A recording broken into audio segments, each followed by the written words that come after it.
How could you be late today, of all days? Been here yet? No. Then I guess I'm not late. Well, you said you'd be home at 5:30. No, I said I would knock off for 5:30. I called your office and you didn't. So you're checking up on me now. I'm Christopher John Farley, a senior editor at the Wall Street Journal. Today my guest is Mandy Moore. She's one of the stars of This Is Us. Thanks for coming to the Wall Street Journal. Thanks for having me.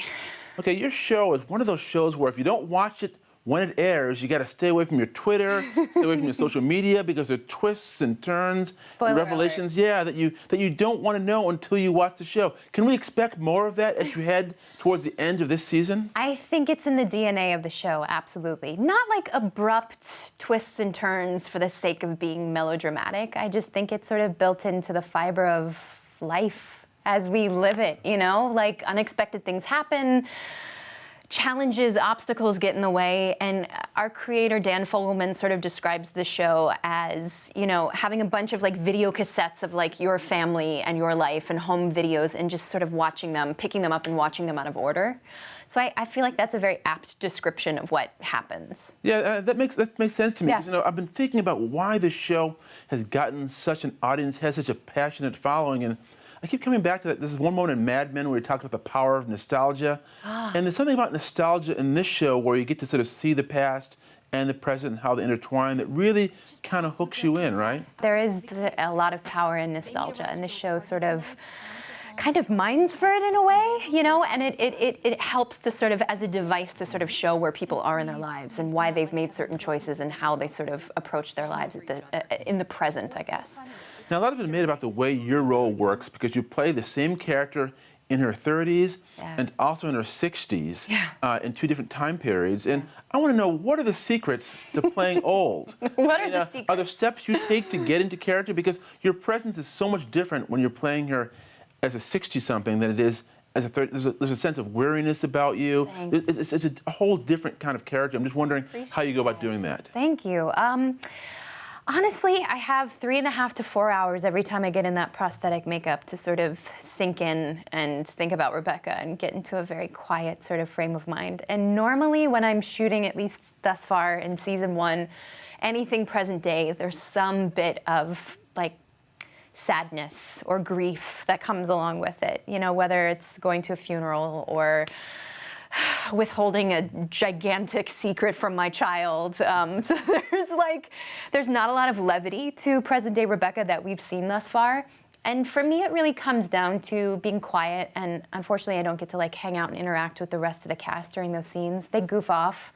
And I'm like, I can't laugh because it'll make my prosthetic shift around and makeup will be very upset with me. But also I want to sort of stay quiet. And this is a woman who has been through a tremendous amount of trauma and grief. I mean, she's lost a husband. She's now remarried.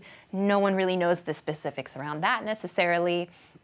Clearly, she's not as close with 2 of her children. She's much closer to Randall, and why is that? So there's a whole lot of life left to explore with her, and I try to think about what it would mean to be 66 and be grounded in your life.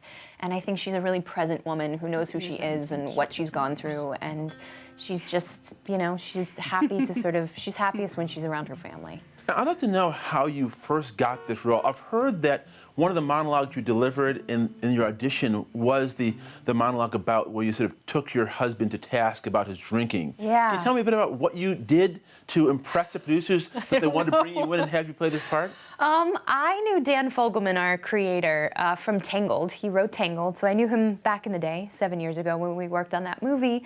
And I read the script and my jaw was on the ground. I just didn't see the twist coming. I thought it was really nuanced, just exceptional writing, especially for network TV. It really set itself apart. And I auditioned, and then I waited about a month.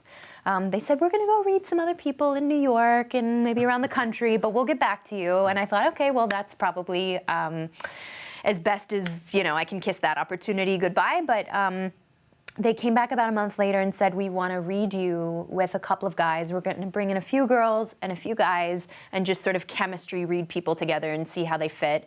And I knew going in that they loved Milo. Milo was like the guy to beat, apparently.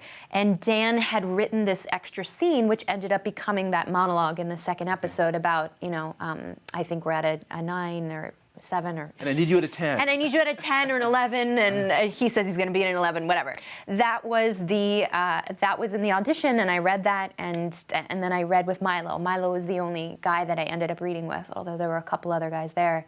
And I thought, I hope that's a good sign that the guy they really want was the only guy they had me read with. From here on out, I'm gonna be an 11 for you, baby. Oh. Screw that. I'm gonna be a 12 for you from here out. I'll be an 11 for the kids.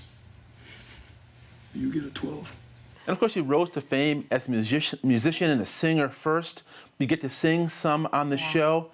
You haven't released an album since 2009. Any chance you'll release a new album? Will you use music from the show to perhaps, form the foundation of a new album? What's going on with your music career? I hadn't thought about that.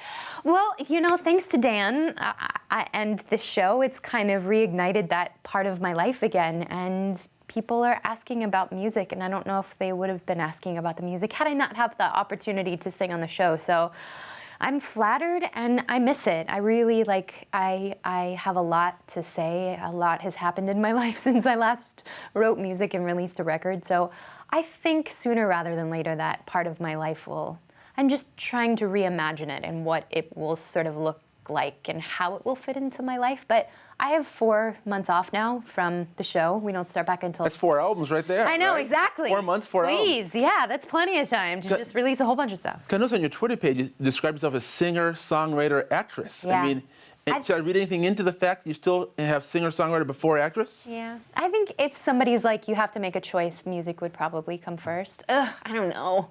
I want to do it all.